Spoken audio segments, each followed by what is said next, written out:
ज्या शाळांमध्ये शिकवली जाते मराठी त्या शाळा आज शेकडोच्या संख्येने सरकार बंद करतंय. त्या शाळांमध्ये 4-4 वर्गांना एक शिक्षक आहेत अशी परिस्थिती महाराष्ट्रात आहे. आणि म्हणजे एकट्या माझ्या जळगाव जिल्ह्याचा जर विषय घेतलात तुम्ही तर 32 शाळा अशा आहेत जिल्हा परिषदच्या की त्या 32 शाळांवरती एक शिक्षक आहे 4 वर्गांना.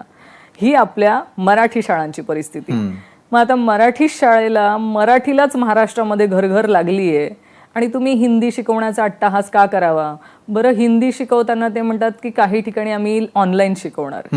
मला सरकारला विचारणं आहे की तुम्ही ऑनलाईन शिकवत असताना तेवढी व्यवस्था ग्रामीण भागामध्ये आहे का? एखाद्या खेड्यातल्या छोट्याशा शाळेमध्ये जिथे शाळेला तुम्ही छत देऊ शकला नाहीत, शाळा गळते, म्हणजे नंदुरबार मधल्या एका शाळेचा व्हिडिओ मी आज पोस्ट केलाय, शाळा गळते, अशा ठिकाणी तुम्ही शाळेला छत देऊ शकत नाही, तिथे तुम्हाला ऑनलाईन शिकवायचंय. म्हणजे शाळेच्या बाबतीमध्ये आणि विद्यार्थ्यांच्या बाबतीमध्ये सरकार एवढं निर्दयी किंवा निष्ठुर होऊ कसं शकतंय? तुमचा काहीतरी वैयक्तिक एजेंडा, तुमच्या पक्षाचे एजेंडे पुढे नेण्यासाठी तुम्ही लहान मुलांच्या आयुष्याशी नाही खेळू शकत.